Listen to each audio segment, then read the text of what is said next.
What's still meatball? My continues to be Ron. How we doing, everybody? I'm Robert Evans. This is Behind the Bastards, a podcast about Ronathan DeSantis. With me again, Cody Johnston, Katy Stoll. How do you guys think your lives would be different if your last names were reversed? Ooh. Stoll Katy? No. If you were Katy Johnston and you were Cody Stoll. Oh. In a way. I feel like you'd be called Cody Stoley a lot. Cody Stoll, probably. Yeah, that would have been your college nickname, like because of the vodka. Like, oh yeah, that's Cody Stoley. Well, why was that not? Why was that not Katy Stoley's nickname?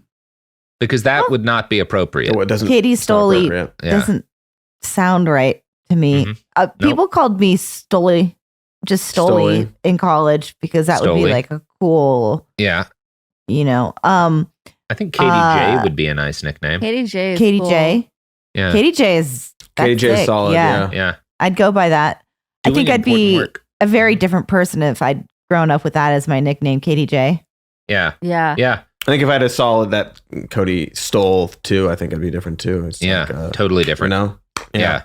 You would be working for the Daily Wire right now. Mm-hmm. Before we get into Ron DeSantis, I've just found a list of Gen Z slang terms, and in order to boost our appeal with the youth demographic, I'm gonna key you in on some of these slang words. Google's AI has collated them from a mix of mommydaddy.com, mental floss, and parade. So this is the best information on Gen Z. Well researched. Wait, is this an article or is this like a Google search? It appears to be. Yeah, this is just like the Google search result for Gen Z slang list because I was trying to stay cool. Yeah, it's become great. Falling apart. So number 3 on the list is SIC/SICK. Just these are the two spellings of sick that Gen Z kids do. It means next level cool. So not just normal cool. That's good. Obviously, salty means bitter or angry. Liddy again, exciting or wild once more. Liddy is something I've heard that has seeped its way into wider usage. I just used that. I know that's what made me look this up. I used it this morning to describe myself last night. Does that mean I'm hashtag cool? Oh yeah, truly. Yeah, because there is no cap, Sophie, on your coolness. These words are no longer cool. Yeah, I've ruined it. I mean, also Google is collating it with. I'm personally pissed at this because dope is number 2, and that's not a Gen Z term. That's well before Gen Z. I've been saying it for a long time. People before me had been saying it for a long time. Yeah, I feel like that's like an ex-millennial cusp term. What else do they have? There's got to be something good. They got Gucci. I do feel like that's solidly Gen Z. Yeah. Yeah. They've got the word Riz. They do have the word Riz. That is not on this list. Mm-hmm. I was gonna say, is there anything on the list that's correct or useful? No, like everything that AI puts together, it's a piece of shit. They don't even have a Riz. That's so weird. They don't have Riz. They don't have no cap. They don't have any of that. Charisma. Riz. Based isn't on here. Riz is Gen Z shortening charisma. You have swag. You have swag. You have Riz. Yeah. It's more in the context of flirting. Yeah. But it is short for charisma. Anyway, this has been Gen Z Corner, where we age ourselves, our credentials with the youngins, with the wee ones. Did it work? We might listen back to this and go, "Wow, we should cut this on account of how we sound so old." All right. I mean, people have been complaining a lot about Gen Z on Twitter lately, about them being, prudes, not liking sex and things and stuff, and watching movies weird. I just rewatched the original Bad News Bears with Walter Matthau, and I think the solution is we got to get cigarettes back in kids' hands. Vapes aren't doing it. We got to get them smoking. We got to get them smoking. Shortcut. We can just put them back in the mines. Put them back in the mines. Just as good for the lungs. Yeah, okay, same thing. So and we get some work done. To fuck up their lungs. It's not to make them look cool or make them generally cooler. Okay, either way, just put them in the mines. Yeah, I was hoping for more cheap labor, but if we want to make them cool, then I guess give them cigarettes. Fine. Excellent. So, we are back And we are on top of spaghetti, all covered in cheese. All covered in a meatball. A meatball made of Ron. So. Yum. Yeah. Yum. Okay. I have to find my place. Handsome meatball. That's right. Often described as handsome, Meatball Ron is running for I have president. not stopped thinking about that, to be honest. I mean, I have, but it's been several days since last we met. Yeah. Discussed Mr. Ronald. And Ronathan. Yeah. Ronathan. Apologies. I just can't believe it. Anyway, I've spent too much time talking about his. Why can't you believe face. it? So, Ron was 33 years old when he went on his first political campaign. Running for an open district that your party dominates is a pretty sweet spot for a politician trying to break into the national level. This is kind of the easiest way you can possibly start in national politics. And the only stumbling block between him and this first step on the ladder up towards the presidency was the Republican primary, right? Because there's just not going to be a general election competition. He wins the primary, the seat is his. And luckily for Ron, his competition were all utter non-entities. So all he had to do to succeed was make himself into somebody. He opted for the smart play here and decided that rather than focusing on his opponents, he would run against President Obama. This was at the height, and we're talking 2012 here, so this is kind of like a little past maybe the peak of influence for the Tea Party, but it's still like the big name in Republican politics at the moment. And Ron leaned hard into that movement. He patterned himself specifically off of Ted Cruz. That was his. No wonder he's so familiar. Makes so much sense. Yeah, oh my right? God. Uh-huh. Yeah. Oh, equally likable men. That's so perplexing. Funny. Yeah, that's so funny. That I see he's all I see when thinking about him. Is Ted Cruz? That's so funny. Yeah, it's on purpose. What it is, and I think idea. He's just as doomed as old Teddy. That's so funny. And you get the same thing too, where like his coworkers, no one will say a nice word about Ron as a person, right? Who works with him.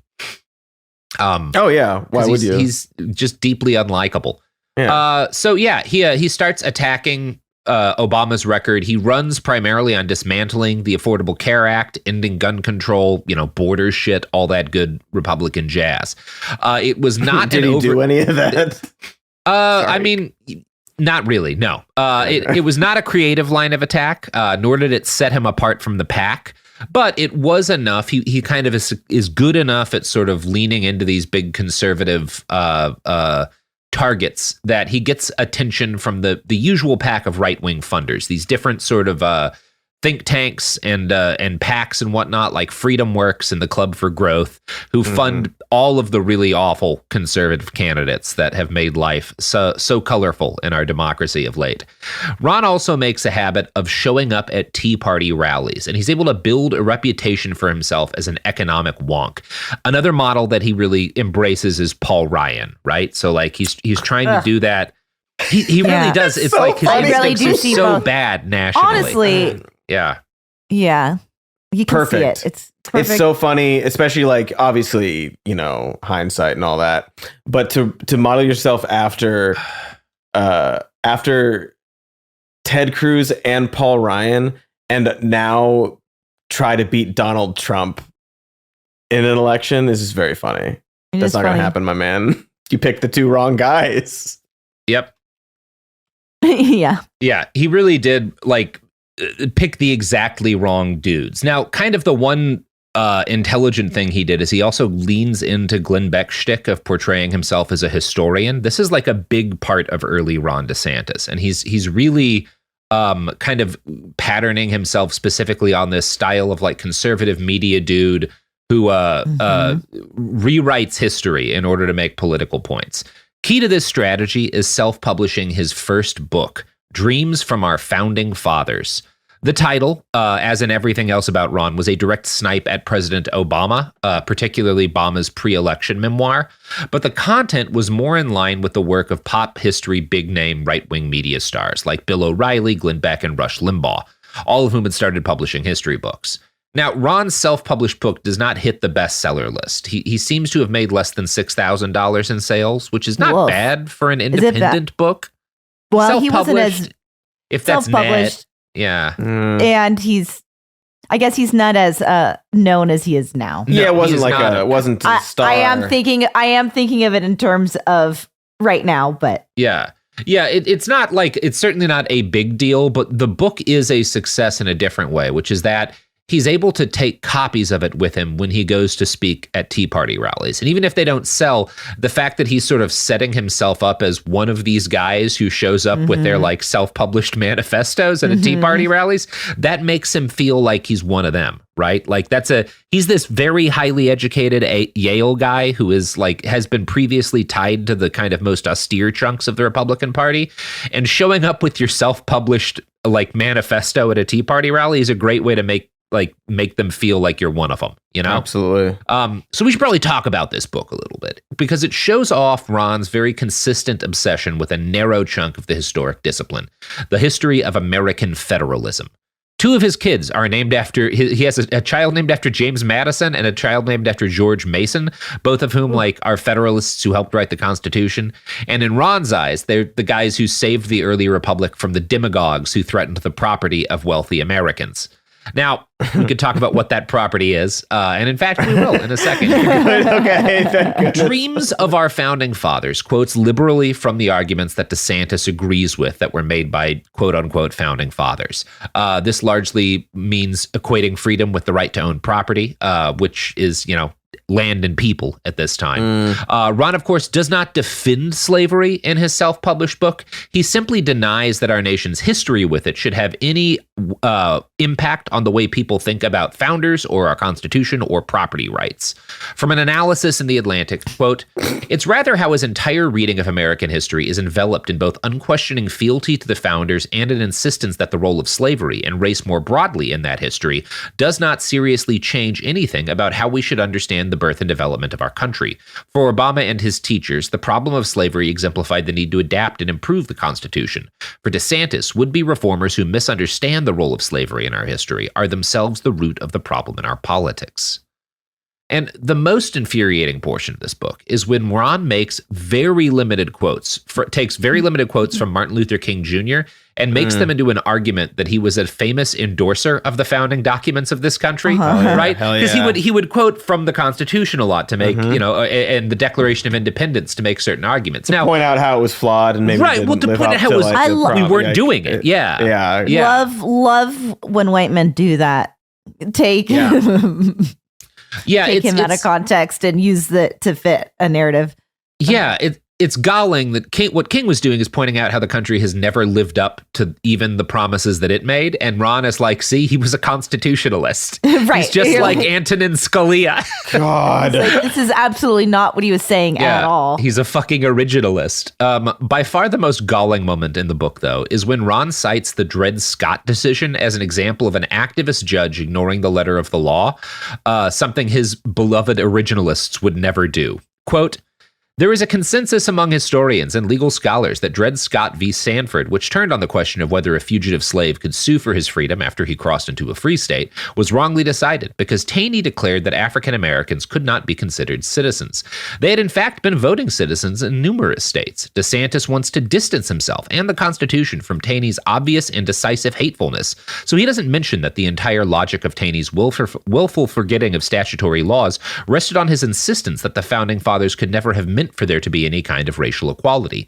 In other words, Taney made a politically conservative, notably partisan decision precisely on his interpretation of the founders' intent. It was originalist to the core, the original originalism, where gut feelings about what the founders thought and wanted trumped actual state laws. DeSantis can't see or won't admit that it is often originalism that is selective with evidence."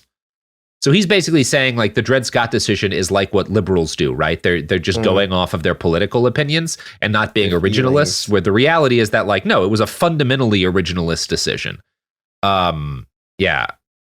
Do you think he knows? Do you think he read the criticism of the book and was like, I've changed my ways now that people who know what they're talking about? No, of course not. It? No, like I don't know.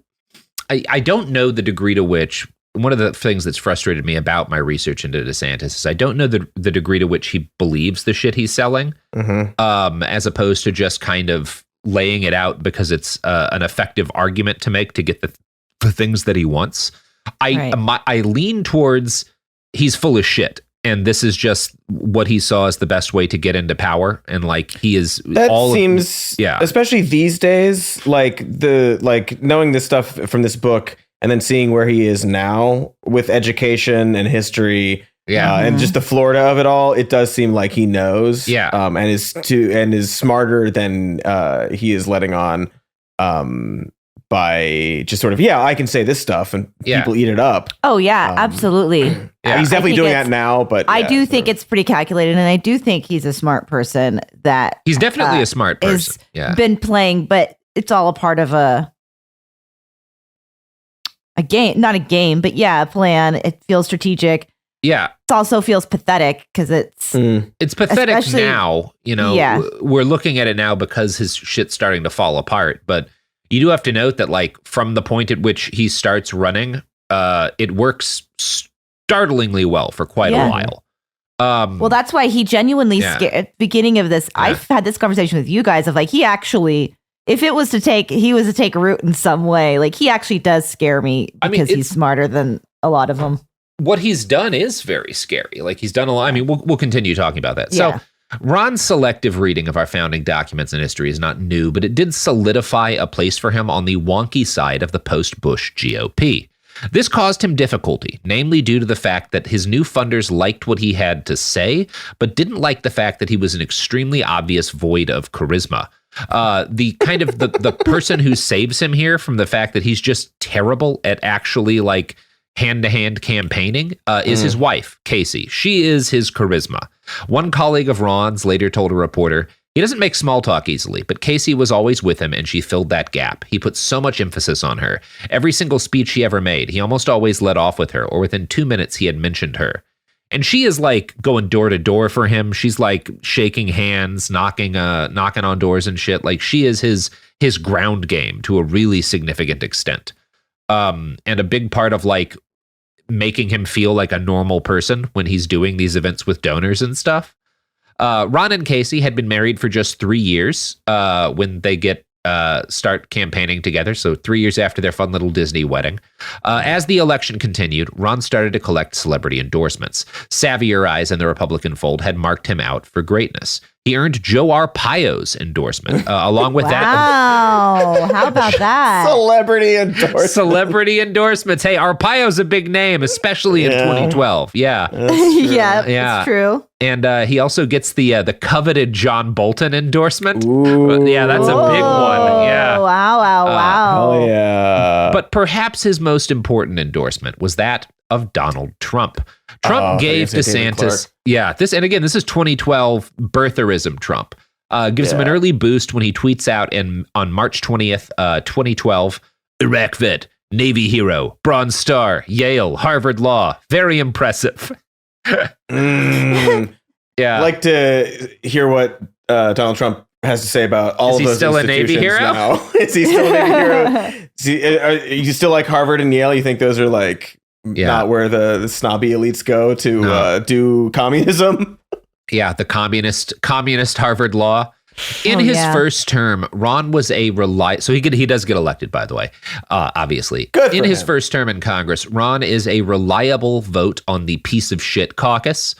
He tried to stop Hurricane Sandy aid. He voted to support the government. Yeah, he did. None of that. Don't help people with government money. We need that money to not spend, I guess. Cloudy with a chance of meatballs, right? Yeah. He votes to support the government shutdown. He voted against an update for the Violence Against Women Act. If you want a short idea about what a piece of shit he is. How dare everyone not laugh at that joke from Cody? I laughed. I didn't catch it. Sophie just silently. I was just silently dying. Cody, can you? I guess I didn't really laugh, but I chuckled. It's okay. It was just a reference to weather and meatballs. Cloudy with a chance of meatballs. Robert, that was good. It's fine. It was really good. Better than my Monet joke last week. Monet. So, good stuff. The Heritage Foundation gives him 100%. So if you want to know the kind of dude he is as a congressman. There you go. Oh yeah. Ron gets a junior seat on the Freedom Caucus. He is one of the 9 original members, although he's kind of the least of them. He's not very prominent at this point, but he is. This is kind of shows some political foresight, right? He sees, because the Freedom Caucus is really a precursor to a lot of Trumpist shit hitting. Yeah. And he's on that, right? From an early stage. If DeSantis has a reputation in this period, it is as a very far right vote who you cannot talk to or reason with, right? He is going to vote against anything Obama wants to do reflexively. Ron openly agreed with Mitch McConnell that there was nothing more important in this period than interrupting the president's second term. This was a job that played to Ron's strength. He is the kind of dude who does not care much about people or their suffering, and so can just kind of vote to hurt things, right? Like that's what he's doing. It's just kind of like voting to make the country worse consistently. And like brush off criticism. Like he doesn't care about being asked a question about it or being confronted about it. He's just whatever. Yeah. With purely obstructionist point of view, purely and like, gosh, we love a public servant that doesn't give a fuck about the citizens. That has just absolutely no care to like improving people's lives. Just wants to play that game. Yeah. Here's a quote from Politico that really makes that point. "I wasn't really there to necessarily to make friends," he once told Politico. He did not. Fellow Republicans noted him as a loner who only got in close with other Freedom Caucus weirdos. Former Florida Republican Congressman David Jolly said that besides those guys, quote, "I don't think he had many relationships at all."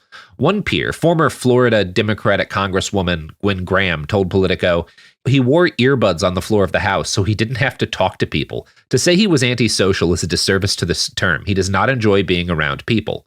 Yeah. Now, Gwen has an obvious bias. She's a Dem, but former Michigan Republican Congressman David Trott was even more savage in a recent interview with Playbook. "I think he's an asshole. I don't think he cares about people."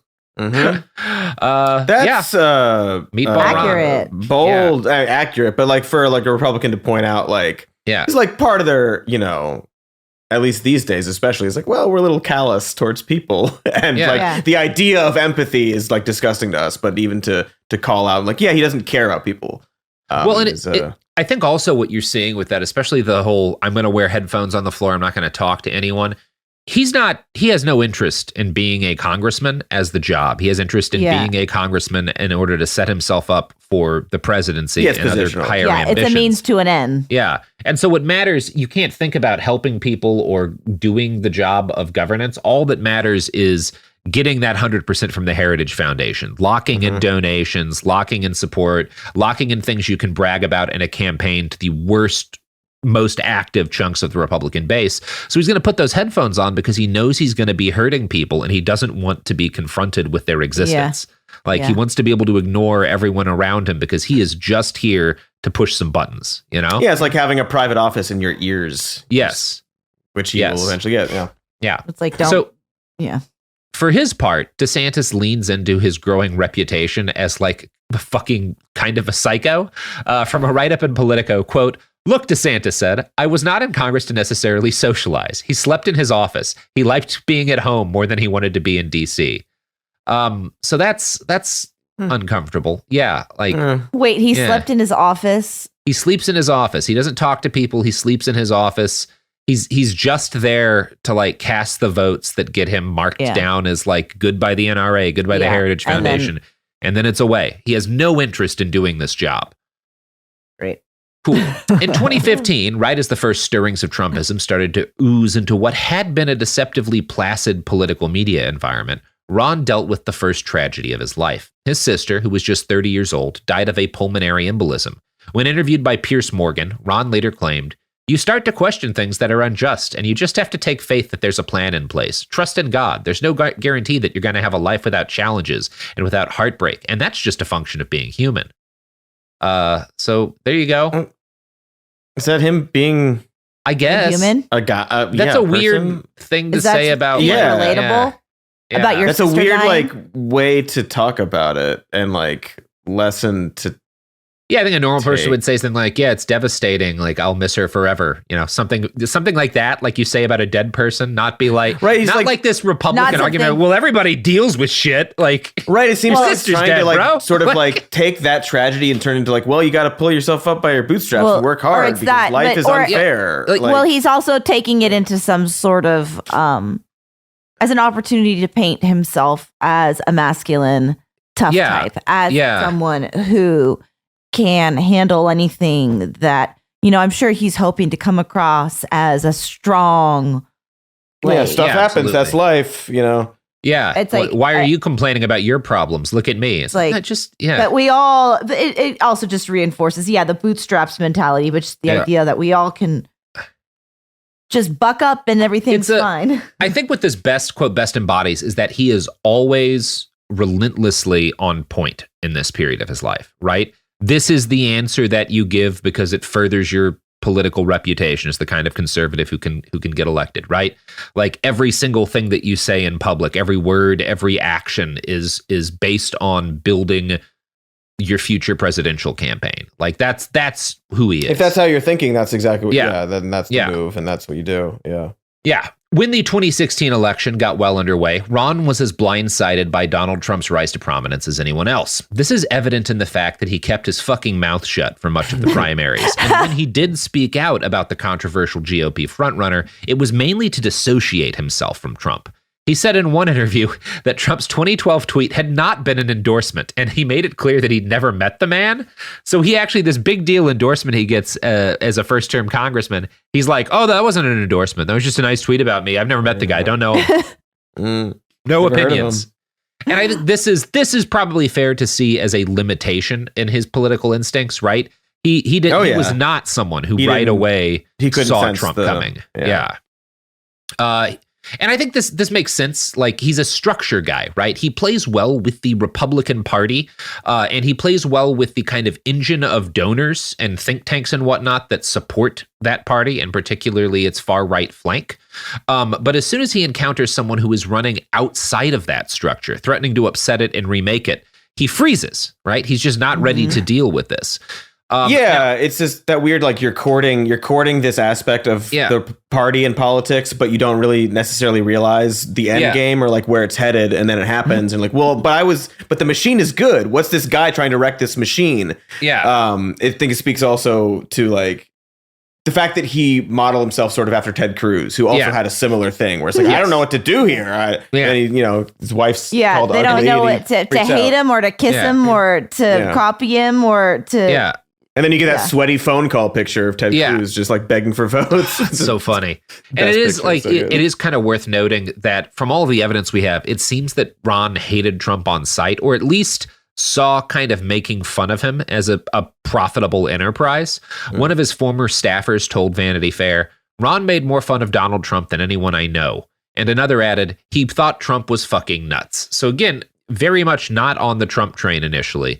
But when Trump starts making this inexorable progress in remaking the Republican Party in his own image, Ron is kind of focused continuing his pace towards the White House. He's in his second term by early 2015, and he's already made a lot of connections among the Heritage Foundation think tank set who determine where campaign funds are going to go. So when Marco Rubio announces that he's going to run for president and steps down from I'm not going to run for re-election for this Senate seat, a representative for the Club for Growth calls Ron and is like, hey, Marco Rubio's definitely headed to the White House. Do you want to run for his Senate seat? I'm going to quote from Politico here. In May 2015, less than a month after Rubio announced his presidential candidacy, DeSantis announced his Senate bid. He had the post-haste backing of the same array of conservative groups, Senate Conservatives Fund, Freedom Works, the Club for Growth. And a year after he got called back to the breakers at a luncheon at the Republican Party headquarters in Highlands County, Florida, DeSantis spelled it out. I was the only U.S. Senate candidate that spoke at the Koch brothers Donor Summit, where they have all their organizations that get involved in these races. You have everyone from the Club for Growth on, so we built a huge network of supporters that will be able to turn on. The most important decision Ron DeSantis made that led to his eventual election as governor, a high-profile national Republican consultant said, was running for Marco's seat in 2016. DeSantis, he said, was able to go network a group of billionaires that he otherwise couldn't have done as a congressman. And this is he doesn't get this seat, right? Because Rubio flames out and returns to his seat. But because he had been willing to play ball and run for this to keep it, in-house and whatnot, and made all these connections, that's what political insiders will argue is what lets him become the governor of Florida. Is at least what gives him a fighting chance, right? Or I would say that makes sense anyway. Yeah. Yeah. Yeah. Because he shows himself as a team player to these money guys. Yeah. Yeah. Team player, tool for them, whatever you want to call it. Yeah. But he is bragging about being a tool of the Koch brothers in this period. Exactly. Yeah. Like, I'll do whatever. I give me the money. I'll do the thing. Yeah, I'll do the thing. I'll do the thing. I'm Ron DeSantis. I bake the pizza meatball. That's it. That's perfect. Sophie, perfect, excellent. Let's replace our audio sting into and out of every episode with that. No. She's like noting it. Here's a spicy edible. God almighty, that's embarrassing. Shameful. Are you supposed to do ads? Yeah, we're doing ads. That was. Oh, that's what we just did.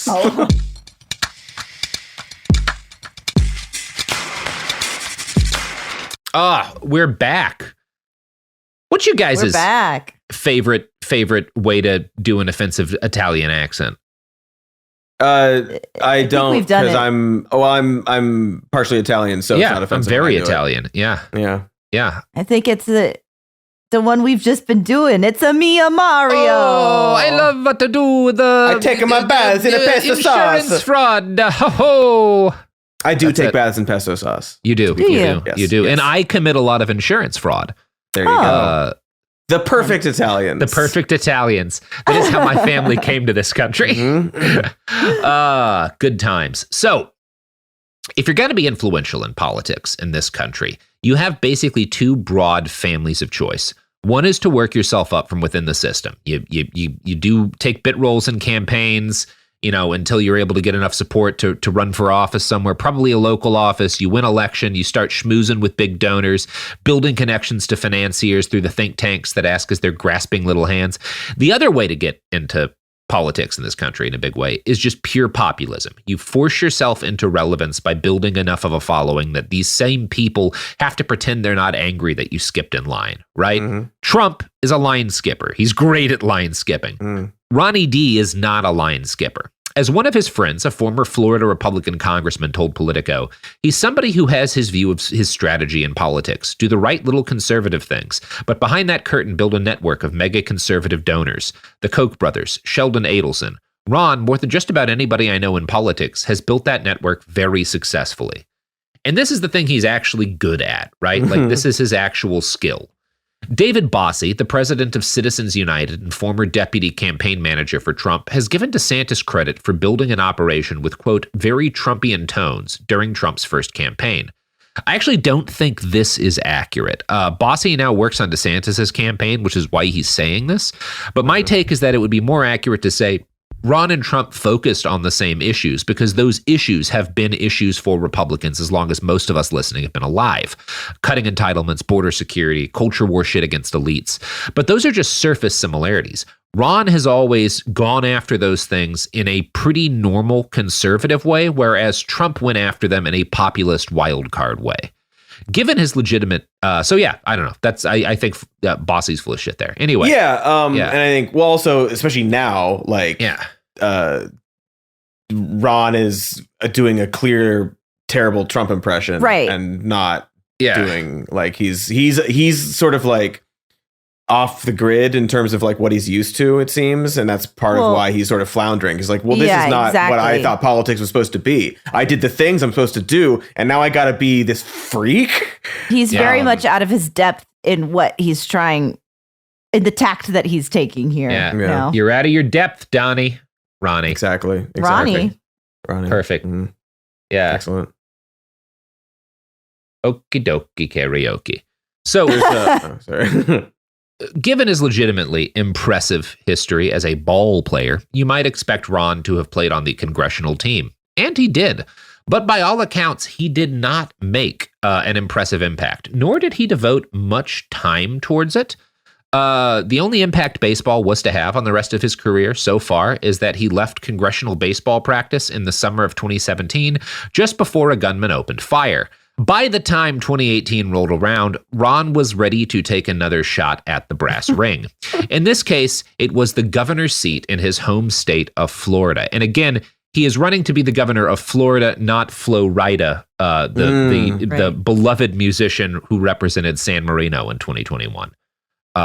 Just want to really be clear about that because we keep getting confusion. Yeah, the last episode, people were... You're telling me my face, and I'm still confused. I was certainly confused and confused. I still think it's Flo Rida. Well, I think the only way to solve this is induct Flo Rida into the United States. Sure. Yeah. Sure. Yeah. And I think for the flag, we just get rid of the other 50 stars and just have one big star on the flag that represents Flo Rida. United. Because that would be our biggest star. Yeah. Yeah, that's right. That's right. So, still no idea what song that guy wrote. He's got to have at least one, right? That was popular. I believe he does. Yeah. Otherwise, San Marino wouldn't have sniped him. So his opponent for the Republican nomination, Ron DeSantis, not Flo Rida, was a guy named Adam Putnam, a career politician who had been in office, some kind of office, since he was 22. At one point, and this is, I think, funny, Putnam is clearly a guy who is at one point in his career a conservative wunderkind, right? Like he's starting office in his early 20s. He's one of these go-getter youth Republican that the party sees as its future. But shit starts to change on a dime with Trump. And Ron is like, well, I can make hay by portraying Putnam as this out of touch rhino careerist, So he uses his connections to get a meeting on Air Force One where he makes his case to President Trump. This was an important meeting. No one else's endorsement mattered if Trump was on his side, and no one else could save him without Donald. Now, DeSantis has been putting in groundwork here. He started for months prior to this, about a year or so prior to this, really hitting against Trump attacks on social media and stuff. And this is kind of a shallow thing, just the fact. And whenever he goes on TV, he'll defend the president, right? It's very obvious. It's very shallow toadying, but that shit works perfectly on Donald Trump. Very much Donald a Trump's guy all who about responds it. to flattery. Eats it up. Yeah, loves that kind of meatball. Yeah.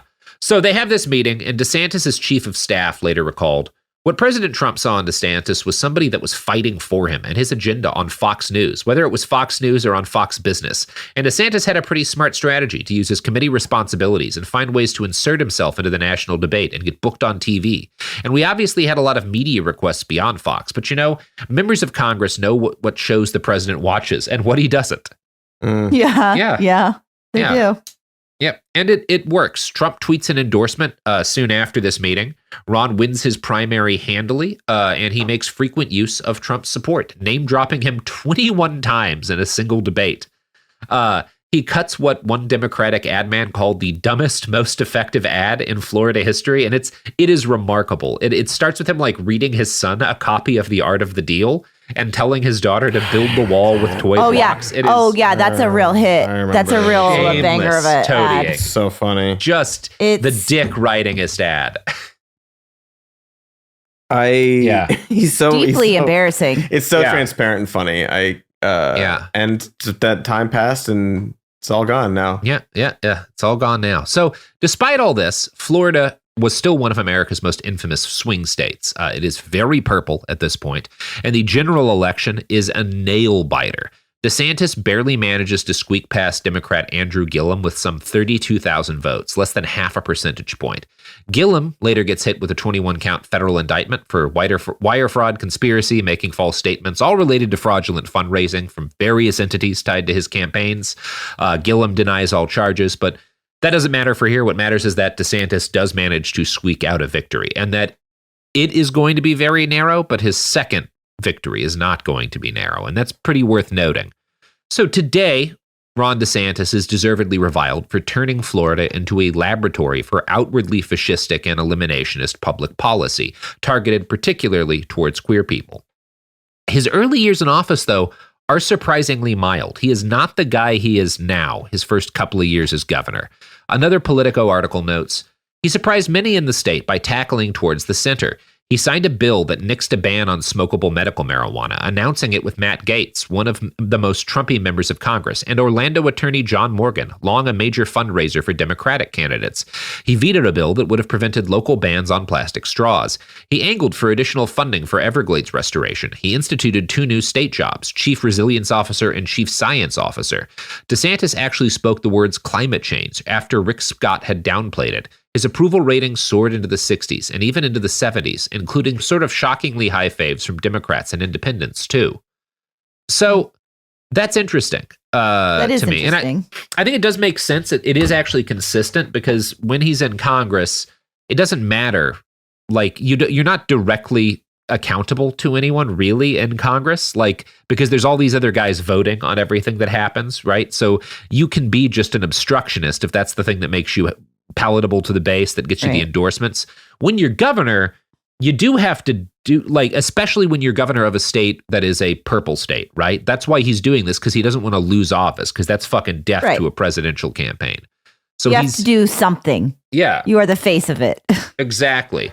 Yeah. So he is a fairly, you would say, pragmatic guy. And that is generally, like, there's Politico quotes one Republican lobbyist as saying, as someone who has aspirations beyond his current office, which I think everyone will concede this probably is not his last office, I think that is how you have to do it. I do think, hopefully, it will be his last office, but we'll see. I think maybe we'll see. Like, all it takes is just like a Trump to walk on stage and interact with him. Yeah, Puddin' Ron. Bam! Speaking of Puddin' Ron, yeah. Let's talk a little bit about Pudding Ron, because it is during this surprisingly mild interlude in his career in 2019 that one of Ron's peculiarities would pass into legend. Everyone who worked with the governor was aware that he was a man who did not socialize easily or well. He's very intelligent. He's able to digest large reams of data in hours and come back with pointed questions, but social dynamics baffle him. In March of 2019, during a private flight from Tallahassee to D.C., DeSantis decided to take on some energy by eating a pudding snack. According to 2 sources who were there, he did this with 3 of his fingers, using them like a spoon and licking them clean in full view of multiple people. Now, no. That's off-putting a bit. I do agree. Off-putting? And I'm a big. That was accidentally good. You know, I spent a lot of time in, like, the Middle East. I've done a lot of eating with my hands as utensils, but eating pudding that way is just so, in public, is so off-putting too. It is like off-putting in public. It's like weird in like a work business sort of setting. Yeah. Also, well, all I say is you could just squeeze it in. You don't have to do that at all. You could just squeeze the pudding into your. You could use the lid like a spoon. Well, okay, thank you. I was going to say the lid is foil usually. I assume he's eating standard pudding cup. Probably a standard pudding cup. You shape the lid into a little spoon, and then you have a little spoon. You don't have to use your 3 fingers. Yeah. This is what we've all done. He gives his pudding the shocker. Like, God, not those 3 fingers. It's honestly though, like. That's what I choose to believe. I know it's like such a silly thing, but there's something wrong with you if you think it's okay to do that around people. I'm sorry. It's weird. Now, look, have I eaten pudding with my fingers when nearly blackout drunk alone in my apartment? Of course. Sure. But I think we can all agree I should not be a governor. And then there's that. But I just imagine you wouldn't do it sober around colleagues in any kind of environment. But if you did, it'd be like, I'm this type of governor. Yeah, I'm the it's like I'm gonna have a meeting and I'm gonna take a shit during the meeting to like prove that I can. Right? You could if Ron had the kind of natural charisma LBJ had. Just like, I don't give a fuck. You're not even people to This is who I am, and you're dealing with me. Yeah. Like, go for it. But no, he's just a weirdo who wanted his little pudding snack and had to dip his 3 fingers in there to get it down his gullet. Because this is an unbiased political analysis show, I do want to note here that at the same time Puddin' Ron was being born, another famously unpleasant politician on the other side of the aisle had a similar experience. The New York Times reported that in 2019, during a flight to a campaign event, Senator Amy Klobuchar was told there was no fork for her salad, and she pulled a comb from her bag and used it to eat. Now, this is maybe the most controversial thing I say on this show. both of these are weird things to do. I think Ron's choice was more normal than Amy's. Do you? Because people, pudding it's weird to eat pudding with your fingers, but fingers are acceptable for eating some things. A comb. A comb is weird, man. Well, Comb's real weird. Also, we've all seen Amy's hair. There's product in there. She's so she's eating her salad and also eating hairspray. It is unhinged. Yeah. It is. No, it's not good. It's not good. Respectfully, ew. Yeah. I'm trying to think of we're going to get attacked by the Klobuchar gang. Like, it's not this, but like, it's something like, it's like getting your your toothbrush out and using your toothbrush to eat the pudding. Sure. But even that is like not the same as the comb. Like there's no equivalent there. Love it. So prior to 2020, if you were looking at Ron DeSantis, you'd probably have expected him to hew to that wonky Paul Ryan image, which is kind of what he's doing largely, with a little bit of Ted Cruz thrown in there, to hold on. None of the weightlifting photos. Yeah, none of that stuff. But to try and hold on to his state through whatever happens with Trump's second campaign, and hopefully plot a less extreme path to picking up his crown after, right? Sort of let the Trump storm pass, and trust that you're young enough to have time to get in there afterwards. Given his relatively mild performance at this point, this would not have been a bad strategy. But the coronavirus pandemic changed everything. Initially, Ron responded more or less the same as everyone else. And Florida does have a brief lockdown. I think it's like a month or so. Lockdown run. Lockdown run. Once it becomes clear that the pandemic is not it's not a civilization ender, it's, just a massive threat to the most vulnerable people in the country. He's like, well, fuck those people. And he reverses course and decides to ride the waves of paranoid discontent by flouting every expert recommendation and reopening his state. Here's the Atlantic. Initially, Florida fared better than many states, although its numbers eventually came to look pretty bad. He has since adopted a sort of soft anti-vaccine stance, never explicitly rejecting the shots, but declining to promote them and often appearing with skeptics. DeSantis' COVID politics hurt his approval with Democrats, driving down his overall numbers, but they endeared him to conservatives in both Florida and nationwide. His standing remains strong among Republicans in the Sunshine State, and he became a darling of the national right-wing media, which saw in him a rare conservative COVID success story, and also a politician who could combine elements of Trumpism with more traditional movement conservatism. The glow seems to have emboldened DeSantis. Taking Trump's example, DeSantis began keeping legislators in check with the threat of criticism or backing primary challenges. And this is the start of Ron as the fearsome force of authoritarian governments that we see today, right?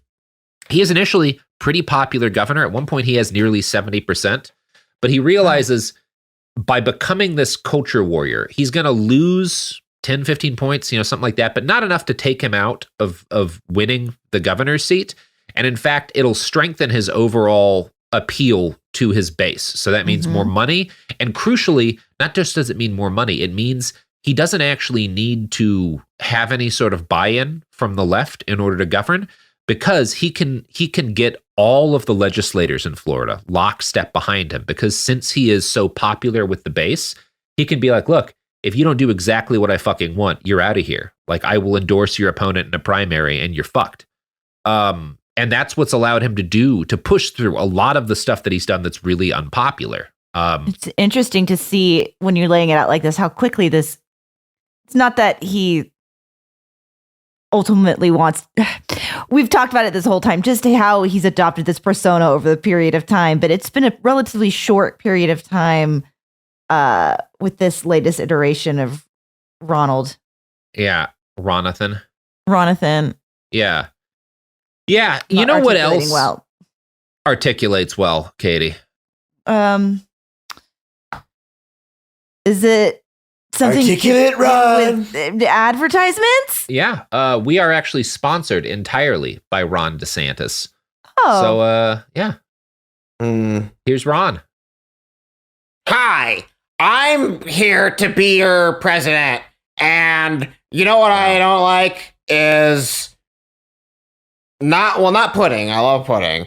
That's a really that was good. That's a good ad. Wonderful, Cody. Wow. So sorry, Katy. Really perfect. I have a question as we come back from break here. Sure. Do we think that there should be some kind of test for elected officials where we give them some kind of food and no silverware and see what they do. And if it's absolutely, it's a great idea, Sophie. That's one of the best ideas I've heard. Yeah, I feel like in a long time. And I feel like there's like a scale, and it's like, you know, were you on the comb and the salad, or were you, you know, just, you know, Fingers as Katie suggested, you eat the pudding without putting your fingers in it, because I mean, what I would really like to see, you would have to do them everyone at once, but all of our elected leaders, you get it once, you put them in a room, and you have them eat like a sandwich or some hummus or something that you have squirted dish soap into. And you film them while you do it, just to see. You don't tell them. Who powers through it, right? Who Well, how good are they? It's at like, it? Right? Are you gonna say something and be like, "This tastes weird," or like, are you gonna sort of, have you had hummus before? Do you know what it's supposed to taste like? Do you know that it's not supposed to taste like soap? Like, or are you like, oh yeah, I love my soapy hummus. It's got that soapy taste that we all know and love about hummus. Just maybe one of them will take the initiative to say, hey, don't eat this. It's got soap in it, but probably not. Tastes fucked up. But it is also it's an opportunity for them to prove themselves to be a good leaders person as well. Leaders taking initiative. You find out if some of them goes, did you put cilantro in this hummus? Yeah. And you find out who has bad taste buds. Yeah. Because we should not, I think we can all agree, you should not be able to hold office if you've got the gene that makes cilantro taste bad to you. Yeah, I mean, for sure. I mean, I don't think those are even really people. I just feel like we're making really good rules right here. Where I agree. And I feel like the food without silverware thing should be live streamed. Yeah, for sure. We can do it. We can film it in front of a live studio audience of those Philly sports fans from part one. Well, I mean, you know what we're doing though? We're just sort of like paving the way for another Trump presidency. Because, you know, if he eats the soapy hummus, he's just going to be like, this is bad. Like, what are you doing? Give me a Diet Coke. Like, he'll just like, he'll bulldoze the entire room. Yeah, you're right. Dangerous games. Anyway, here's a dangerous ad.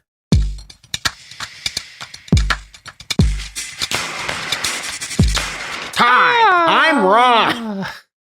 We're back. That was horrible, Cody. Okay, so there we go. So Ron DeSantis, after COVID, starts to remake himself in the image of Huey Long, basically. Like, he goes kind of dictator from this point forward. He bases his power and authority on this vice grip that he's got on the Republican voters of Florida, and he's able to use this to push through very unpopular policies by threatening his legislators with, primary challenges. Aubrey Jewett, a political scientist from the University of Central Florida, says that DeSantis' control over the Florida legislature is historically unique. Historically, particularly in the Florida Senate, you'd see more independents. They'd buck the governor. Jeb Bush experienced this. Charlie Crist, even Rick Scott. Now, DeSantis' approval is below its pre-pandemic levels, but this does not change his behavior, and he uses it like his power now to ram through Florida's infamous Don't Say Gay bill, which bans any classroom discussion of gender identity or sexual orientation in Florida public schools through the 3rd grade. It was and remains an unpopular law, but Ron handily won re-election after the pandemic. And in fact, he didn't just win, he absolutely blew out his Democratic challenger. You can say one thing for DeSantis, and it's that he knows how to push when he sees an opening. He has responded to the new tenor of Florida politics by remaking himself as the arch culture warrior, making unpopular policies geared at hurting the left and enemies of conservatism above anything that might be called traditional governing. He's helped to push through what many consider the most partisan redistricting map in the country, geared towards reducing the influence of black voters. This has been met with a full-on legal assault against what Ron calls voter fraud, one which has primarily targeted black Floridians. A good example comes from October of 2022, when body camera footage revealed a raid on voters around Tampa, 19 of whom were arrested for so-called fraud. The ACLU reports, quote, "The footage is disturbing. It is clear that the individuals arrested in and around Tampa have absolutely no idea that they have done anything wrong and why they are being detained. At moments, their confusion and distress are so pronounced that the police arresting them try to console them. As the Tampa Bay Times put it, the police are almost apologetic for their actions." 19 people are arrested in this sting, which focused around Amendment 4. This is an amendment to the Florida state constitution that was approved by 65% of Florida voters in 2018 and restored voting rights to Floridians with past felony convictions. But the year after this happens, DeSantis has his legislature pass SB 7066, which requires that felons pay legal fines before being eligible to vote.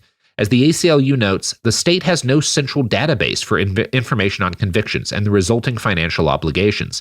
This leaves hundreds of thousands of Floridians unable to assess if they owe money and how much.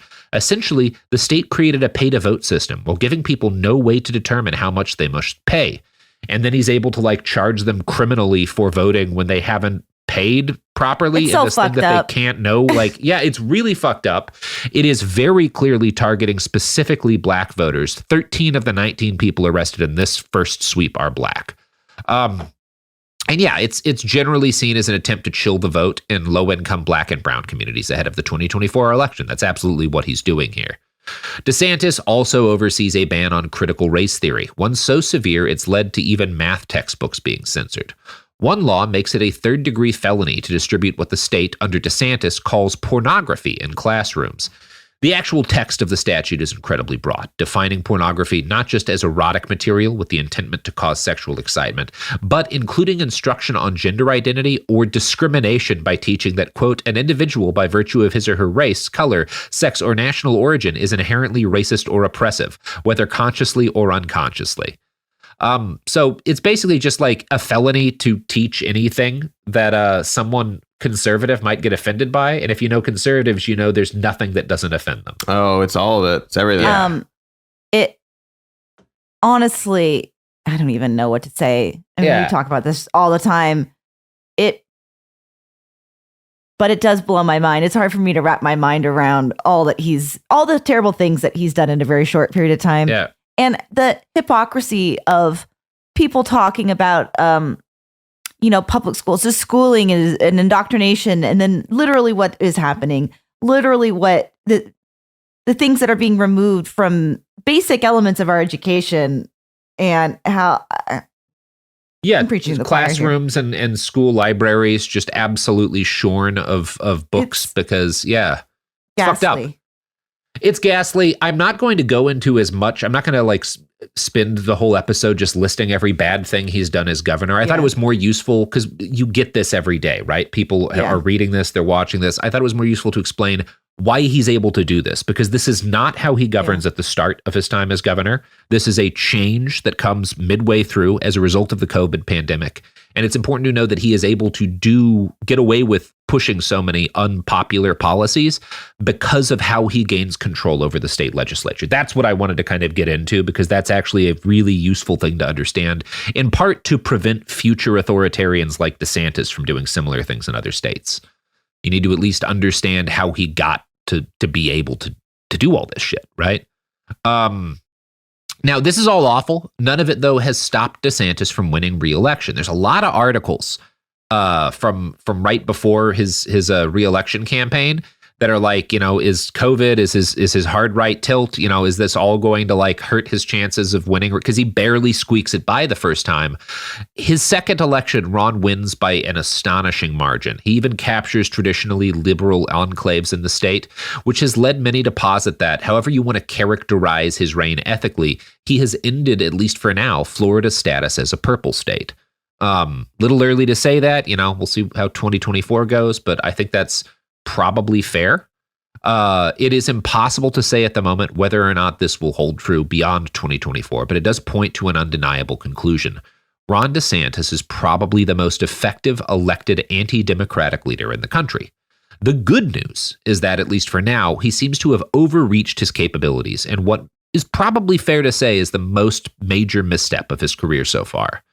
People have been discussing DeSantis as a probable Republican presidential candidate since at least 2020. And after January 6th, 2021, and the brief relative absence of Trump when he was being shunned for that couple of months, he seemed to shine as a likely future standard bearer of the authoritarian movement that Donald had helped conjure into being.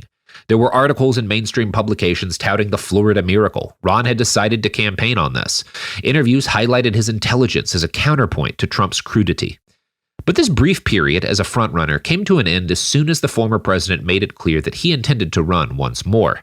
In deference to the fact that DeSantis had defended him a few years earlier, Trump gave a couple of quiet warnings. I think the first warnings are probably sent through intermediaries, kind of politely. You've got some guys who are, because they're both Florida dudes, who are visiting both camps, be like, now's not the time, Ron. Now's not the time, Ron. But Ron doesn't listen to this. And when that isn't enough, in November of 2022, Trump makes a public warning. In an interview on Fox News, he threatens DeSantis with a release of private information if he runs for president. From the Huffington Post, I can tell you things about him that won't be very flattering. I know more about him than anybody, other than perhaps his wife. So funny. I can't believe he did that. What an unbelievable. There's something like that he does every week, and it's just gone. Yeah. It is remarkable, right? Warned him not to run for president. You threaten him with that you'll pull out dirt on him if he does. You just do it openly on TV. That's so wild. Like during the interview, right? It's not even like off the cuff at like a rally. It's like look, I accept it from Trump because it is really funny. Like it's very funny, and I'm sorry, I am that shallow with stuff like this. It's really funny. Yeah, quote, I think he would be making a mistake. I think the base would not like it. I don't think it would be good for the party. Any of that stuff is not good. You have other people that possibly will run, I guess. I don't know if he runs. If he runs, he runs. Yeah. Well, he runs, but I'm warning him, he shouldn't. Yeah, man of many words. It's going to hurt him badly if he does. And again, we'll see if he does, but up to this point, Ron's career has been meticulous, right? The first time he throws the dice is kind of when he takes this hard right turn on COVID. And that works for him. And I think if I'm going to psychoanalyze him, I think after decades of making all of the careful choices, he sees how kind of gambling works for Trump, how it gets him at least gets him into the presidency once. And he sees how well it works for him in his reelection campaign. And he's like, well, fuck it. Guess I'm going to keep gambling. And he throws the dice on Donald Trump. And Trump is just a better gambler than Ron DeSantis could ever hope to be. Like, this is a calamitous mistake. But it is in line with this new image that DeSantis has tried to paint for himself since the pandemic. This kind of getting away from the Ted Cruz, from the careful Paul Ryan sort of thing. And this attitude is embodied in the Trumpy accessories that he starts selling to finance his reelection campaign. My favorite of which are golf balls with the text, Florida's governor has a pair on them. Oh boy. Just sad, Ron. Boy, sad. that feels so forced, Ron. Yeah, it does. It does. Also, you're already dealing with the meatball Ron thing. Maybe don't add balls here, but lean into it. Yeah. Sell meatball making kits with your face on it. Ron's meatball seller. Yeah. In fact, he should lean into it. He should. That's what I would do. Yeah. His only strategy seems to be running against Trump as a better Trump, which is a risky move against a man with so much personal popularity among the same base. And sure enough, as soon as Ron sets himself against Trump, all of this dirt on him starts to spill. Out come articles noting that he's had 3 chiefs of staff in 3 years at Congress, and then 3 more in 5 years as governor, right? Like he's got all this turnover. Nobody likes him. He can't keep a team together. One of his former strategists let slip to Vanity Fair that Ron and Casey, quote, use people like toilet paper, and that there's an unofficial support group of former aides. This might just be dismissed as politics, if not for the fact that the DeSantis campaign has seen even more rapid turnover since then, bleeding nearly all of its hires over the course of a year that's seen him go from the best funded candidate on the Republican Party to broke, and so reliant on his super PAC that Trump's campaign recently made a public warning against Republican candidates coordinating illegally with their super PACs just to like stick at Ron a little bit. So funny. Yeah. Yeah, it's very funny. Just a foolish thing to do. Like, aside from like all the things that you're pointing out, like, why would you try to out Trump when you're so severely unlikable? It is like, even like That's probably a hard thing to accept like about Trump, yourself. but like he definitely has some charm and charisma because he's on TV for decades as like a famous guy. It is hard to sort of like necessarily assess yourself like that and admit it, even if you are a little pudding fingers, man. Yeah. He's really far deep at this point, and he's really like, gone down the path. Yeah, he's locked in. Yep, he is locked in. It's interesting to me because it's very much like you've got like this boxer who's like just famously good right hook, just knocking dudes out left and right, and he's a heavyweight, and you're like, sometimes you like box at the local gym with your friends for fun, and you see this guy, maybe he's doing some sort of like circus thing, he's just pounding dudes, right, challenging guys from the crowd. He knocks like 4 or 5 dudes out, and you're like, you know what? I bet I can take this man who's twice my body weight. Yeah. Like, it's just so reckless. The hubris of it too. Yeah. Just the like, I can do this. It's like Musk saying he wants to fight Zuckerberg. Yeah, like, ego. I mean, no, man. Yeah. I think that both what Ron has done and Elon Musk wanting to fight Mark Zuckerberg are just the best evidence you could get of how power and wealth derange you. Like, he has lost. He's a guy earlier in his career who very smartly assesses risk and reward, and it's just kind of fallen apart. He won for too long. That kind of thing. Oh yeah, no, it breaks your brain. It breaks you. It turns you into a meatball. Yeah, into a meatball, a ground up little meatball. Yeah. And so, alongside Trump, DeSantis has chosen to pick a fight with Disney over the extremely mild resistance the company put up to his anti-LGBT Good luck on your vow renewal, DeSantis. Yeah. It's very he tries to revoke their special tax status, and then Disney uses their much more expensive lawyers to cancel a lot of this out. They should have revoked his marriage. Yeah. Disney has the ability to do that. They are like the Pope. And it's very funny, like former RNC chair Michael Steele was, after all this happened, is like, once you lose a battle against Mickey Mouse, it's kind of hard to take you seriously. I mean, Max Stepanovich, like, you lose a fight that you started. Yeah, that you started with Mickey Mouse. Max Stepanovich, an influential figure in Tallahassee politics, told Politico last year that DeSantis had to resist becoming the protagonist in his own Greek tragedy, claiming the governor's key rival is not Trump, but hubris. I might also add what I said. Yep. His own awkwardness too, pudding Ron. His laughing and then scowling. Yeah. In the span of half a second. That one of his Nazi ad didn't help. No, that sure doesn't help. It's all very funny. I think the best way to close this out is for me to play a little clip of an interview with old Meatball Ron at a DeSantis 2024 event. This was taken by Paul Steinhauser. So I'm gonna do this. Yeah, Katie, you've been waiting for this. So let's see all episode. Maybe he finally has the juice in this clip. Can you guys see it? He got it? Does he got a juicy Did he finally meatball? Get the juice? Yeah. And said the other day that the knives are out for you at that debate. I got to ask you about that. Plus, I got to ask you, I know it's not your campaign. Never back down, put out a memo that people are talking about. So I'd like to get your reaction to both. Well, on the memo, it's not mine. I haven't read it. And it's just, I think it's something that we haven't put off to the side. But in terms of the debate, look, I know from the military, when you're over the target, that's when you're taking flak. And if you look really in the last 6 to 9 months, I've been more attacked than anybody else. Biden, Harris, the media, the left, I feel other like Republican candidates. And 4 times indicted president is probably more attacked the biggest than threat. So we view it as positive feedback. We'll be ready to do what we need to do to deliver our message, but we absolutely expect that, and we'll be ready for it. And that means punching back. It means yes. It means defending ourselves, but more importantly, showing why we are the leader to get this country turned around. Yeah, there's so much that. First off, Ron, how many times did you take flak in the Navy as a lawyer? Bro. That's my first. I was like, over the combat line, Yeah. Okay, Ron. Wild time to bring that in, but yeah.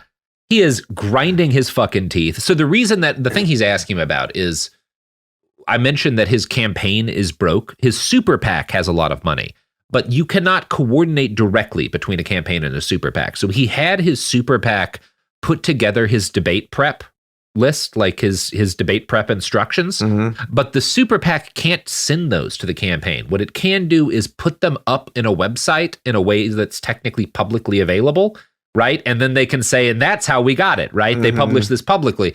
Now, there's ways to do that where it's not obvious, but like people found it. and published his debate prep instructions, which are mostly really like it's do not attack Trump ever, never say anything bad about Trump when you're up there. And instead, sounds like he's going to fight back real hard. Viciously ignore Trump and viciously attack Vivek Ramaswamy by calling him, and it like, this is the saddest part. It's like, you got to give him a Trump style nickname to attack Vivek Ramaswamy. Vivek the liar. What? Oh my God. Terrible. Oh, Terrible. Don't even try. Yeah. No. You know what Trump would call Vivek? I don't think anything. I think he would basically ignore him because he's not a serious threat. He would go after Ron DeSantis. He would be calling Ron DeSantis, fucking putting Ron. And if he did, it might be a little racist. There's a chance, but it should be. It is Vivek. He has made clear it rhymes with cake. He's rapped about it. Okay, don't worry, he's rapped about it. You'll see. It's great. Is he well known as a liar on the right? Like that's so weird, right? Like. Because he's like the things Vivek says are like weird, like misunderstandings of how the government works, and like, wait, you want to do this with the like, what are you talking about, man? But he's not a liar. I think there's this fundamental misunderstanding about why Trump's nicknames are effective, and they are effective because they get at what most people have as like a primary complaint about a dude in a very like succinct way. Right? Yeah. Mm-hmm. Jeb Bush is like the son of a president who was like the kind of evil genius political manipulator, and the brother of a president who was like the super charismatic political candidate, right? Yeah. And he just was absolutely bland by comparison. Low energy Jeb. Right? Low it's the energy thing he's desperate. Like, Perfect. it's the thing that hurts him the most, right? Like, he knows that about himself. Ted Cruz, Lion Ted. You call Ted Cruz a liar because Ted Cruz is a fucking liar, and everyone knows it. He exudes lies out of his pores. Yeah. He sweats lies. You can like, tell. My he guess talks like a liar. Yeah, for the Trump, if Trump was going to do a nickname of Vivek, is nobody Vivek, right? Like he's nothing. He's nada, right? He's a zero, because he is a zero. Yeah, vapid Vivek, something like that gets at his like that he's not a serious candidate. He's just there for his books and stuff, and that's Yeah, vapid Vivek. That's a good one, Katie. You don't call him Vivek the liar because like. That's not it. Like, that doesn't get you anywhere. Anyway. Also, blank is not terrible. That's not the structure of the nicknames. Also, I think Vapid's a good one, Katy. That might be the Vapid Trump pick. Vivek, Rapid Vivek. Rapid. Yeah. Anyway. Guy who wants to raise the voting age to 25. Vivek. Sure. Vivek. God. I think we need to lower the age to rent cars to 18. 18. Yeah. And I also think we need to lower the drinking age to 18. As long as you're buying your alcohol in a rented car. That's my argument. Okay. Do you have to drink it in the rented car? And drink it while driving in the rented car? No, that would be irresponsible. I just want to. It's kind of like how in Texas you can buy liquor at a drive-through, but only if they put a piece of tape on it. That's the kind of situation I like to create. Apparently, yes, it's glorious. 64-ounce margarita in your truck the size of a Sherman battle tank. Literally a drive-through liquor store, and you're like, it's called states' rights. It's so funny. Right. It's the best thing Texas does. And like, now that I know it exists, I don't want to get out of my car to get booze. I just like a want peasant, to drive up someplace. Like a poor? Peasant. No, absolutely not. Poor. Yeah. Anyway, that's good luck to Ron on Wednesday evening when he is not allowed to talk about Donald Trump in any way. Good luck to Ron the day before this episode will drop. Hope you all enjoy it. Yeah. Well, thanks for having us. This is fun. Thanks for having us. Yeah. Per usual. Do you want to do your plugs, Katy? We've got shows. We sure do. We'd love for you to listen and watch those shows. We have a YouTube channel called Some More News, and you can watch videos, but we also have a podcast called Even More News. And we also have the audio from the YouTube channel in that podcast feed. So it's like there's two different shows in the podcast feed. Check it out. You'll get it. Check them out. And Patreon. And Cody, you have a band. Oh, that's so true, Sophie. Oh my God, what a great point from Sophie. Once again, have a band. Absolutely. My band is called The Hot Shapes. You can find them on Bandcamp and SoundCloud, and maybe streaming where you stream songs. I think I tried to do that. I don't know. Check it out. And Robert, you have a book. I do have a book. It's called After the Revolution. You can buy it anywhere books come from. And you know what else I have is a lot of love in my hearts for my co-hosts and my producer who listened to 2 hours or so of Ron DeSantis. And if you at home are feeling kind of bummed out about this, go on Twitter and find the clip of him in that interview we just played next to Homelander. Both making the same like roiling facial features. It's not even breaking bubbling down under the surface. It is the surface. It's the bubbling is the surface. It's 1-to-1. I've also never seen I don't think I've ever seen somebody grind their teeth so visibly. Yeah. Like, no, you're also baring your teeth. Yeah. You're baring your teeth and you're grinding them. Usually tight lips, you keep it down, you clench them. He didn't seem to be handling things well in that clip. Or for the past years. But he is grinding and bearing and gnashing and rending and tearing. Yeah. Is that something from is that a quote? I made it up. Stop talking, Katy. The gnashing of the teeth. Yep. I'm just going to stop talking. Bye. Behind the Bastards is a production of Cool Zone Media. For more from Cool Zone Media, visit our website, coolzonemedia.com, or check us out on the iHeartRadio app, Apple Podcasts, or wherever you get your podcasts.